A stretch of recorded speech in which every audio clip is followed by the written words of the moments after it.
Quantas vezes não observamos o céu em meio a tantas estrelas e acabamos nos perguntando: será que os seres humanos um dia vão conseguir ser uma espécie interplanetária? Já assistimos vários filmes e séries explorando a possibilidade, mas a resposta sempre é muito vaga. Nossa maior chance de tornar essa hipótese real é simplesmente colonizar Marte. Mas o que ainda é preciso para que isso aconteça?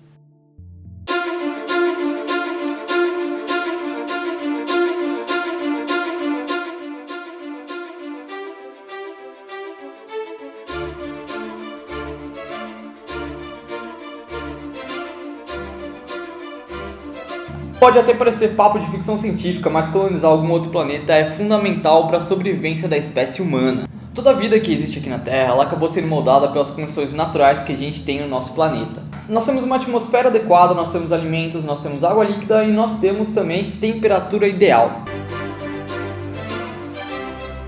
O dia 1º de agosto deste ano ele foi marcado, infelizmente, pelo dia da sobrecarga da Terra. O canal Meteoro, recentemente, ele fez um vídeo específico sobre o dia da sobrecarga da Terra, e nele eles informam como é que funciona o cálculo para você conseguir definir esse dia. Basta dividir a quantidade de recursos naturais gerados pelo planeta em um ano pelos recursos naturais que são utilizados pela humanidade no mesmo período. Depois, você multiplica isso pelo número de dias do ano.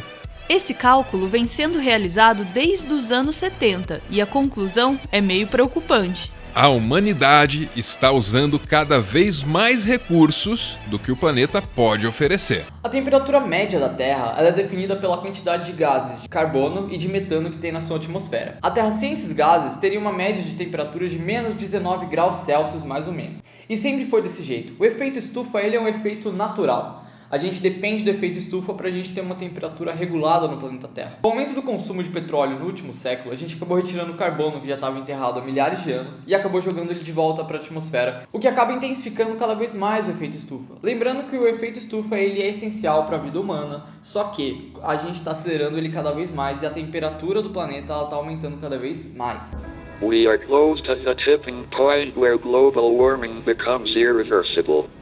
Trump's action could push the Earth over the brink to become like Venus, with a temperature of 250 degrees and raining sulfuric acid. Climate change is one of the great dangers we face, and it's one we can prevent if we act now. By denying the evidence for climate change and pulling out of the Paris Climate Agreement, Donald Trump will cause avoidable environmental damage to our beautiful planet, endangering the natural world for us and our children.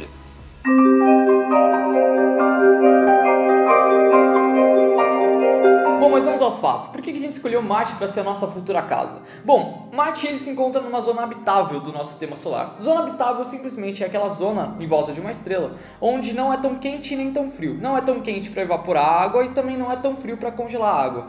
Ele consegue obter água líquida naquela região. O segundo fato para a gente escolher o planeta vermelho é que ele simplesmente está numa distância muito pequena. Ele está a 200 milhões de quilômetros da Terra. Parece bastante, mas é pouco. Um ponto importante que faz Marte ser um ótimo candidato para a nossa colonização interplanetária também é a sua temperatura média, que gira em torno de menos 50 graus. Mas você pode achar essa temperatura um pouquinho assustadora, né? Quem quer passar frio a menos 50 graus em Marte? Só que aqui na Terra a gente tem temperaturas que elas chegam a menos 89 graus na Antártida.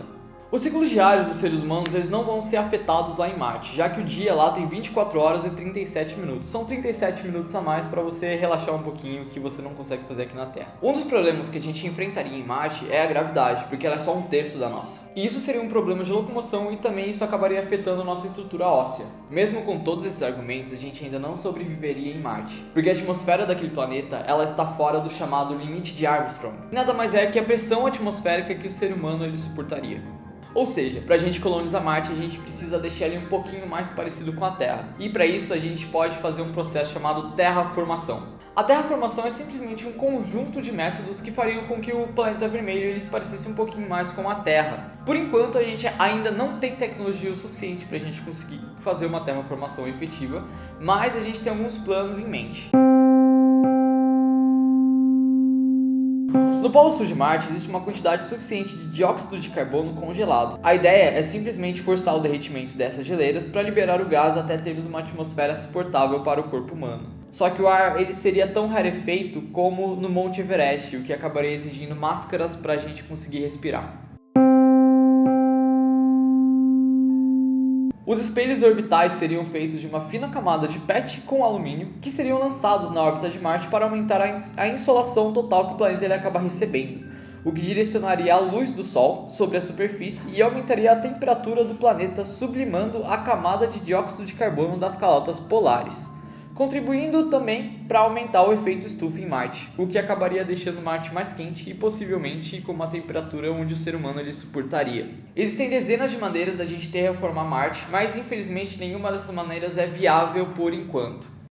Bom, por mais que pareça um papo de ficção científica, colonizar outro planeta é uma alternativa que não está longe de virar realidade.